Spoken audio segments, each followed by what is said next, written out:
दोस्तों नमस्कार। एक को ठाकुर होने पर गर्व है और दूसरे को ओबीसी होने पर गर्व है। एक की पहचान महात्मा के तौर पर रही, मठाधीशी के तौर पर रही, लेकिन ठाकुर होने का गर्व वह बांध नहीं सके और खुले तौर पर इजहार कर दिया। दूसरे शख्स इस देश के प्रधानमंत्री हैं जो खुद को ओबीसी बताने से चूकते नहीं हैं और पार्टी भी यह कहने से चूकती नहीं है। और संयोग से उत्तर प्रदेश के आखिरी दो चरण जातीय समीकरण में ही जाकर उलझ पड़े हैं और संयोग से इन्हीं दो नेताओं का अपना अपना गढ़ चुनौतीपूर्ण हो चला है। गढ़ बचेगा या जाएगा? प्रधानमंत्री का गढ़ बनारस, योगी आदित्यनाथ का गढ़ गोरखपुर। गोरखपुर की 9 सीटें, बनारस की 8 सीटें।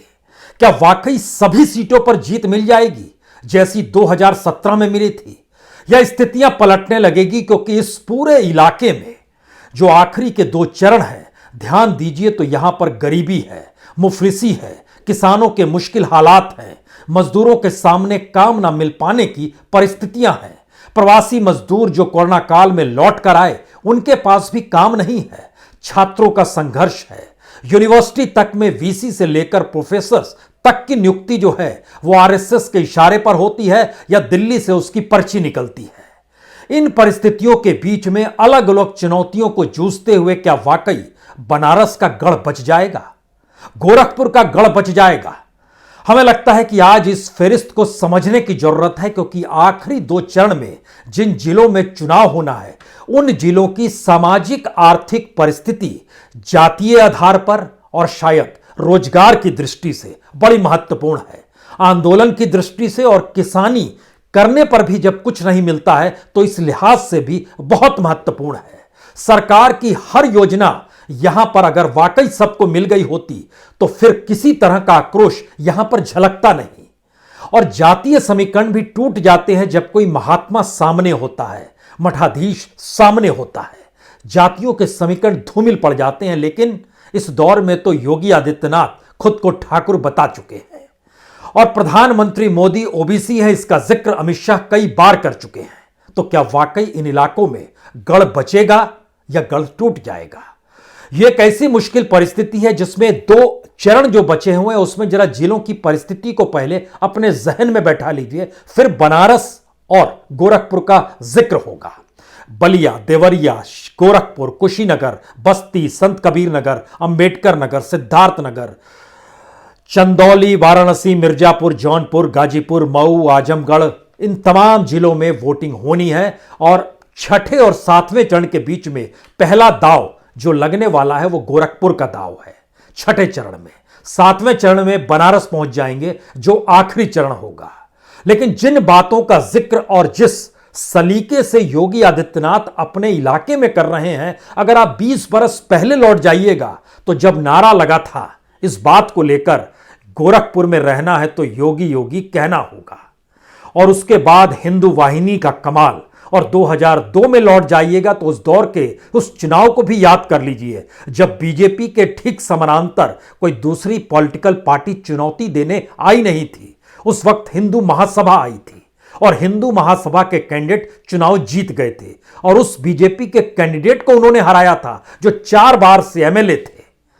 तो मठ की सियासत, मठ की ताकत, मठ की बिसात इस दौर में उत्तर प्रदेश में पनपती रही, लेकिन आरएसएस ने पसंद किया था भगवाधारी योगी आदित्यनाथ को, जिनकी पहचान महात्मा के तौर पर हो, जो जातीय समीकरण को धूमिल कर दे। नरेंद्र मोदी की पहचान उत्तर प्रदेश की सियासत के बीच में ओबीसी का नाम इसलिए लेकर आई क्योंकि हर कोई जानता है उत्तर प्रदेश की राजनीति में जाति शब्द को साथ लेकर चलना होगा। लेकिन जिस तरीके से ओबीसी के भीतर बिखराव हुआ, जिस तरीके से दलित वोट बैंक मायावती के साथ रहकर भी सत्ता में जाता हुआ जब नहीं देख पा रहा है, उसके भीतर के सवाल, और गोरखपुर की पहचान ब्राह्मण वर्सेस ठाकुर और उसका एक अपना इतिहास रहा है, तो क्या ये सारी परिस्थितियां गोरखपुर के गढ़ को डिगा देगी? ये सारी परिस्थितियां क्या बनारस के गढ़ को डिगा देगी? हमें लगता है कि आज इन बातों का जिक्र इसलिए कहीं ज्यादा जरूरी हो चला है क्योंकि मंडल और कमंडल की राजनीति जब निकली तो कमंडल की राजनीति ने जिस हिंदुत्व को थामा अपने हाथ में राजनीतिक प्रयोग के लिए, उसका चेहरा और कोई नहीं योगी आदित्यनाथ रहे। उसका चेहरा और कोई नहीं बीजेपी के नेता रहे, लेकिन दिल्ली के राजनीतिक प्रयोग ने मंडल को अपने साथ लिया और संयोग से कमंडल की पहचान और चेहरा बने योगी आदित्यनाथ ने भी इस दौर में एक ट्विस्ट लिया और खुद को ठाकुर नेता के तौर पर स्थापित कर गए। सवाल यह है कि इन सब के बीच क्या वाकई ब्राह्मण रूठ गया? उसने आपको ठगा सा महसूस किया? दलित रूठ गए? पिछड़ा तबका रूठ गया? कि यह कौन सी स्थिति आ गई जो नए तरीके से हमारे सामने खड़ी है? हमारी रिसर्च टीम ने जो एक पूरा प्रयास किया इसको बताने के लिए और समझाने के लिए कि बीएचयू जो उसकी अपनी पहचान उन छात्रों के साथ, आंदोलन के साथ और राजनीति की बिसात बिछाने के साथ रही है, वहां पर भी इस दौर में नियुक्तियां जो होने लगी, छात्रों के भीतर एक आक्रोश भी था। वीसी की नियुक्ति हो, प्रोफेसर की नियुक्ति हो, दिल्ली से चलकर आती थी पर्ची और यहां नियुक्ति हो जाती थी। इन सब के बीच योगी आदित्यनाथ अपनी पीठ ठोकते रहे। हमने एम्स बना दिया, हमने फर्टिलाइजर प्लांट लगाने की बात कर दी, हमने गोरखपुर लिंक एक्सप्रेस का रास्ता खोलने की दिशा में कदम बढ़ा दिए हैं, हमने गारमेंट पार्क बना दिया, आने वाले वक्त में 500 इंडस्ट्री लग जाएगी।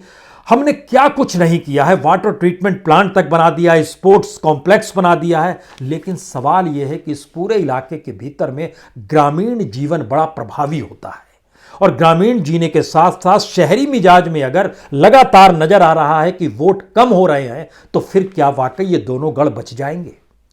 सिलसिलेवार तरीके से समझिए तो गोरखपुर की उपचुनाव सीट में जब खड़ा किया गया, वहां पर जिस शख्स को, उपेंद्र दत्त शुक्ल को, वो बीजेपी के कैंडिडेट थे, आज उनकी पत्नी बीजेपी से गुस्सा में आकर, बाबा योगी आदित्यनाथ से गुस्से में आकर समाजवादी पार्टी से टिकट लेकर योगी आदित्यनाथ के समानांतर आकर खड़ी हो गई है।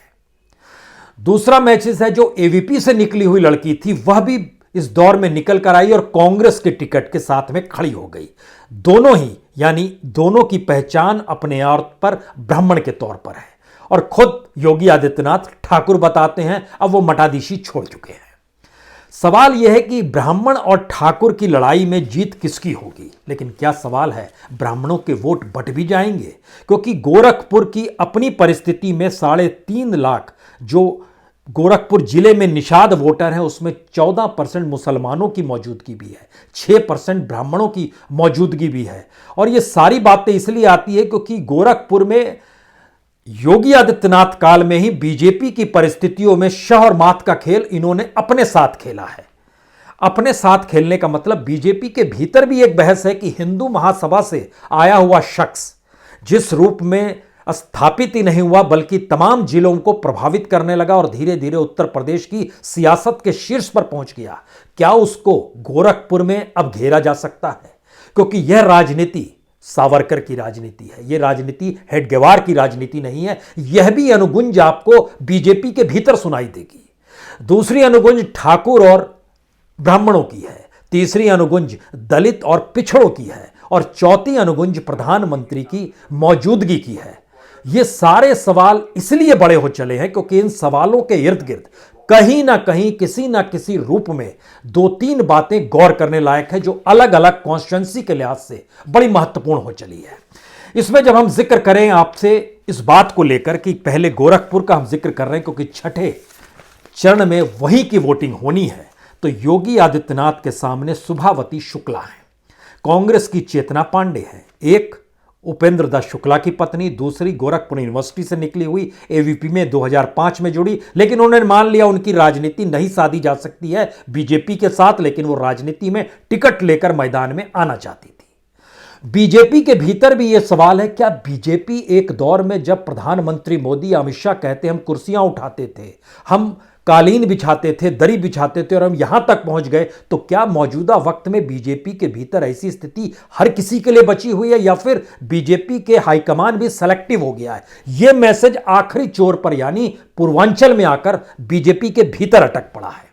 और जब हम जिक्र करते हैं ठाकुर और ब्राह्मणों का और बीजेपी के नेताओं का और बीजेपी से निकले हुए नेताओं का जो उत्तर प्रदेश के गोरखपुर सीट को कितना प्रभावित करेंगे, यहां पर 2-3 बातें और सामने आनी चाहिए क्योंकि ब्राह्मण और ठाकुरों का सवाल कोई आज का नहीं है। गोरखपुर में यह महंत दिग्विजय नाथ के दौर का है। उस समय एक नेता हुआ करते थे, ब्राह्मणों के नेता सुरती नारायण त्रिपाठी, और उसके बाद हरिशंकर त्रिपाठी और वीरेंद्र शाही तक मामला आया। वीरेंद्र शाही की हत्या उस वक्त अगर याद कीजिए तो श्री प्रकाश शुक्ला ने 98 में की। ठाकुरों के भीतर एक वैक्यूम निकल कर आया, लेकिन मठ की स्थिति इस दौर में जब मजबूत होने लगी और हाथा यानी हरिशंकर तिवारी का घर जिसको हाथा के तौर पर जाता था, तो मठ वर्सेस हाथा की परिस्थिति में ठाकुर वर्सेस ब्राह्मण की परिस्थिति आकर टिक गई।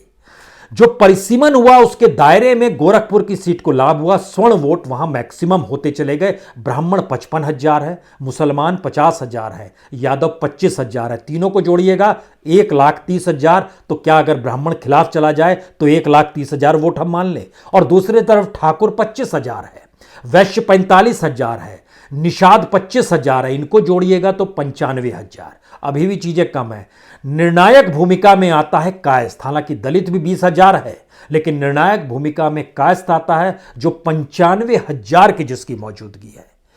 यहां पर योगी आदित्यनाथ के लिए यह सुरक्षित सीट है यह कहा जा सकता है, लेकिन समीकरण डगमगाते हैं तो कांटे के मुकाबले की परिस्थितियां उभर आती हैं। लेकिन यह बड़ी दूर की गोटी है, अपनी सीट बचाना और पूरे जिले को बचाना। अपनी सीट बच जाएगी, लेकिन जिले का क्या होगा? तो हमें लगता है कि जिले के सफर पर आज निकल चलिए, क्योंकि वहां पर अलग अलग सीटों को जब आप देखेंगे गोरखपुर शहर से हटकर, तो गोरखपुर की ग्रामीण सीट पर निषाद और दलित मायने रखता है, जो बीजेपी के लिए खतरे की घंटी है। ऐसा नहीं है इस सीट को बीजेपी पिछली बार जीत गई तो उससे पहले भी जीती आई, जी नहीं, समाजवादी पार्टी वहां पर जीत के पहले भी आई है। कैप्रियागंज में 40% निषाद है। निषाद इस वक्त बीजेपी के साथ खड़ा है। निषादों के साथ तालमेल ही कहते हैं कि उपेंद्र दत्त शुक्ल को जो हराया गया उपचुनाव में, जो गोरखपुर की सीट में, उससे कहीं वो दगाबाजी महसूस करते रहे कि हमको दगा दिया गया शुक्ल साहब। और फिर वह जिन परिस्थितियों में भी रहे और उनकी जो मौत हो गई, उसके बाद उनके परिजनों से मिलने और पत्नी तक से मिलने योगी आदित्यनाथ नहीं गए, जिसका गुस्सा है कि अब उनकी पत्नी सामने खड़ी है। यहां पर 40% निषाद है, लेकिन यादव और कुर्मी भी बड़ा मायने रखता है। और इस बात का जिक्र करने की जरूरत है कि अपना दल जो बेटी और मां में बटा हुआ है, मां इस वक्त समाजवादी पार्टी के साथ है, बेटी बीजेपी के साथ पिछली बार भी थी, जीत कर आई। इस बार कुर्मियों में उनको लेकर एक आक्रोश भी है। वह मां के साथ तो कहीं नहीं चले जाएंगे, यह भी एक असर कारक है। कमोवेश पिपराइच की स्थिति भी यही है। पिपराइच में 90,000 निषाद है, लेकिन यहां पर ओबीसी वोट बड़ा मायने रखता है। और ओबीसी अगर शिफ्ट हो गया तो बीजेपी के लिए खतरे की घंटी। कमोवेश यही स्थिति खजनी जो सुरक्षित सीट है, यहां पर दलित वोट निर्णायक है। और दलितों के साथ संकट यह है कि बीएसपी की मौजूदगी अपने तौर पर यहां पर आपको नजर सत्ता में जाती हुई दिखाई नहीं दे रही है। तो क्या वो वोट ट्रांसफर होकर बीजेपी तक जाएगा? यह सवाल लगातार बीजेपी को कहीं ना कहीं ऑक्सीजन देने का काम भी करता है और ना मिलने की परिस्थिति में डगमगाता हुआ भी नजर आता है। ब्राह्मणों के वोटों को लेकर भी एक टकराव की परिस्थिति बीजेपी के साथ बनी हुई है, क्योंकि यह एक मैसेज है कि अगर मुख्यमंत्री योगी आदित्यनाथ बन जाएंगे तो फिर कैसे होगा, ब्राह्मणों को लेकर जो टकराव था वो खत्म कैसे होगा। दूसरी परिस्थिति है कि योगी आदित्यनाथ सीएम कब नहीं बनेंगे, कैसे नहीं बनेंगे। अगर मान लीजिए गढ़ टूट गया उनका और बीजेपी मान लीजिए सत्ता में आने के नजदीक पहुंच भी गई, तो गढ़ टूट गया तो फिर उनकी स्थिति को कमजोर बताया जाएगा। क्या इस स्थिति में गढ़ टूट जाएगा? गढ़ तोड़ने की स्थिति में ब्राह्मण निकले आएंगे वोट को लेकर? यह बात भी इंटरनली मैसेज के तौर पर है। गारंटी कोई नहीं ले रहा है कि क्या योगी आदित्यनाथ मुख्यमंत्री होंगे या नहीं होंगे। जीतने की परिस्थिति में, हारने की परिस्थिति में तो आपके पास कुछ नहीं बचेगा। यही स्थिति बांसगांव में जब आइएगा तो वह भी सुरक्षित सीट है, लेकिन यहां पर आखिर में मैनेज ब्राह्मण वोट पर आकर टिक जाता है। और ब्राह्मण ऐसे में फ्री कहते हैं इसको, कि जब वो सुरक्षित सीट पर है तो वह फ्री रहेगा, वो किस दिशा में जाएगा, कैसे जाएगा, सत्ता की दिशा में जाएगा। और यही स्थिति चिल्लू पार है। चिल्लू पार इसलिए बहुत चीजों को तय करती है क्योंकि यहां पर हरिशंकर तिवारी के बेटे जो बीएसपी में थे, पिछली बार बीएसपी के टिकट से चुनाव जीते थे, लेकिन इस बार समाजवादी पार्टी में आ गए हैं। और हरिशंकर तिवारी की अपनी ठसक और अपनी पहचान तो 2 दशकों से पहले से रही हुई है। तो क्या विनय तिवारी का आना यहां पर एक बड़ा चेंज है इस पूरे प्रदेश को लेकर, जो चिल्लू पार का संदेश है? और इससे पहले ये माना जाता था कि अगर ब्राह्मण का कोई व्यक्ति निकलकर मायावती के पास जाता है और उसका अपना वोट बैंक ब्राह्मणों का है तो दलित और ब्राह्मण मिलकर सत्ता में आ जाएंगे, जिसकी अनुगुंज 2007 में हर किसी ने सुनी थी। लेकिन अब अगर विनय तिवारी भी शिफ्ट हो गए और नई परिस्थिति है, तो क्या यह माना जाए कि वोट बैंक शिफ्ट होने की परिस्थिति में नेताओं के साथ आ रहा है या उनके भीतर का गुस्सा ला रहा है? क्योंकि इस पूरे इलाके की समस्याएं जो हैं वह कहीं समाधान की दृष्टि से ना तो लखनऊ कर पाई ना दिल्ली कर पाई, यानी डबल इंजन डबल तरीके से एंटी इनकम्बेंसी की दिशा में बढ़ गई। ये सारी परिस्थितियों में अगर आप ध्यान दीजिए तो 2017 में सिर्फ चिल्लूपार छोड़कर बीजेपी के पास 8 सीट अगर मौजूद थी, उसमें से गोरखपुर की ग्रामीण सीट जो थी समाजवादी पार्टी सिर्फ 4000 वोटों से हारी थी। सहजनवाना की सीट वो 15,000 वोटों से हारी थी। चौरी चौरा की सीट 45 वोटों से हारी थी। लेकिन इसका एक दूसरा पक्ष है जो 2012 में छुपा हुआ है। 2012 में समाजवादी पार्टी सिर्फ पिपराइच की सीट जीत पाई थी। मुकाबला त्रिकोणीय हो गया था। बीएसपी यहां पर 4 सीट जीत पाई थी। वो चिल्लू पार भी जीत गई थी, चौरी चौरा भी जीत गई थी, बांसगांव भी जीत गई थी, सहजनवा भी जीत गई थी। बीजेपी सिर्फ खजनी की सीट जीत पाई थी और उसके बाद गोरखपुर का हिस्सा तो माना जाता है बीजेपी का, उस दिशा में हम नहीं जाएंगे। गोरखपुर शहर, गोरखपुर ग्रामीण, इन दोनों सीटों को भी वह बीजेपी ने अपने हाथ में कब्जा कर लिया था। सवाल यहां पर पहली बार यह निकल कर आ रहा है गोरखपुर के भीतर में कि क्या ब्राह्मण एक ठाकुर के साथ जाएंगे या योगी के साथ जाएंगे या नहीं जाएंगे। दूसरा सवाल है दलित वोट बैंक शिफ्ट होगा तो किस दिशा में शिफ्ट होगा। तीसरा सवाल सबसे बड़ा है कि ओबीसी का बिखराव होगा या वो एकजुट एक दिशा में जाएगा। और जो इन तीनों सवालों से जुड़ा हुआ है, बीजेपी इन तीनों सवालों को अपने साथ लेकर 2017 में एक लिहाज से उसने सुपड़ा साफ सफका कर दिया था। 2022 की परिस्थितियों में अगर गोरखपुर का किला ढह गया तो इसका मतलब है कि मठ की राजनीति सिमट गई। इसका मैसेज है कि मठ से निकली हुई ठाकुरवाद की राजनीति सिमट गई और उत्तर प्रदेश के भीतर एक बड़ा मैसेज चला गया कि आने वाले वक्त में ओबीसी किस रूप में प्रभावी होगा। मैसेज चला जाएगा कि ब्राह्मणों की मौजूदगी और उसके एहसास को बीजेपी समझने लगेगी कि अब इसको छिटकने नहीं देना है। क्या ऐसी स्थिति आ जाएगी? यह पहला किला है गोरखपुर को लेकर जहां से यह अनुगुंज आपको सुनाई दे रही है। दूसरा किला निकल कर आता है बार बार बनारस को लेकर, जहां पर प्रधानमंत्री बूथ मैनेजमेंट की दिशा में लगातार बढ़ और समझ रहे हैं कि अगर बनारस का गढ़ वो नहीं बचा पाए तो फिर जो लार्जर देन लाइफ वो पार्टी के भीतर नजर आते हैं। और बनारस के भीतर तो सत्ता जीतने के बाद 2014 में उन्होंने कहा था हमने एक पीएमओ स्थापित कर दिया है, यहीं से सारे कामकाज होंगे। हालांकि हुआ कुछ नहीं। एक मकान लिया गया और 3 महीने बाद ही मकान जर्जर स्थिति में आया। 6ठे महीने के बाद से फाइलें बाहर नजर आने लगी। 9वें महीने के बाद से स्थिति वहां पर 2 दरबानों के तौर पर नजर आने लगी और 1-1.5 बरस के बाद स्थिति और नाजुक हो गई। यह उस वहां के पीएमओ की स्थिति है। अगला सवाल यह है कि जो उपलब्धियां बताई गई, जिस रूप में बताई गई, और गोरखपुर उपचुनाव इसलिए बड़ा महत्वपूर्ण है क्योंकि वहां पर संजय निषाद के बेटे प्रवीण निषाद ने बीजेपी के शुक्ल को हराया था और उनके शुक्ल अपने तौर पर जो मौजूद है वो गोरखपुर में नजर आ रहे हैं। इसका मैसेज बनारस की दिशा में जाता है या नहीं जाता है? क्योंकि वहां पर भी जातियों की मौजूदगी बड़ी तादाद में जो है वो ओबीसी जातियों की है, दलितों की मौजूदगी है। सवाल ब्राह्मण ठाकुर भर का नहीं है या मुस्लिमों की एकजुटता और यादवों के सिर्फ एक वोट बैंक का नहीं है। इसीलिए अगर ध्यान दीजिए तो बनारस की जो 8 सीटें हैं उसमें पिंडारा सीट अपने तरीके की बड़ी महत्वपूर्ण सीट है।